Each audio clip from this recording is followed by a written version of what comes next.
लो मेरो फेसबुकका साथीहरू म तपाईलाई फेरि थप जानकारी गराउँदैछु।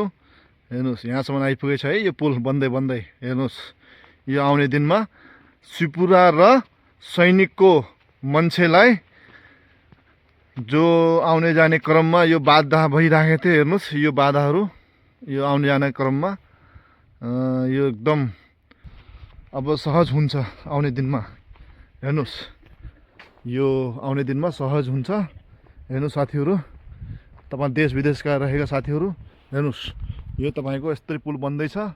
हेर्नुस् यो पुल है, यो पुल यो शिवपुरा र सैनिक जो कनेक्ट हुने पुल छ। यो आउने यो बर्खा टाइममा यो पुल पुरा निर्माण हुने भन्ने मैले सुनेको छु यहाँ ठेकेदारको मुखबाट। हेर्नुस् यो पुलहरू यो आउने यो बर्खामा एकदम मजाले सैनिक र शिवपुरामा आउने जाने व्यक्तिहरूलाई एकदम सहज हुनेछ। हेर्नुहोस् साथीहरू, देश विदेशका साथीहरू हेर्नुहोस् काम त भइरहेछ, बिस्तारै हुँदैछ स्लो मोसनमा। अलिक फास्ट भइदा त अलिक 4-5-6-7 महिनामा हुन्थ्यो होला।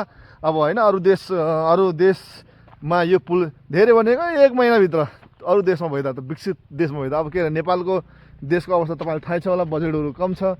त्यही हुनाकाले त्यही भएर अहिले काम बिस्तारै भइरहेछ। हेर्नुहोस् हेर्नु मेरो साथीहरू, अब यस्तो छ हेर्नु, आउने छ कति गाह्रो छ। हेर्नु आउने गाह्रो छ। हेर्नुहोस् यो बहिनीलाई पनि गाह्रो हुन्छ। अब यो पुल भएपछि राम्रो हुन्छ। बहिनी यो पुल बनेपछि तपाईँलाई कस्तो हुन्छ? यो आउने जाने सजिलो हुन्छ कि हुँदैन यो भोलिको दिनमा?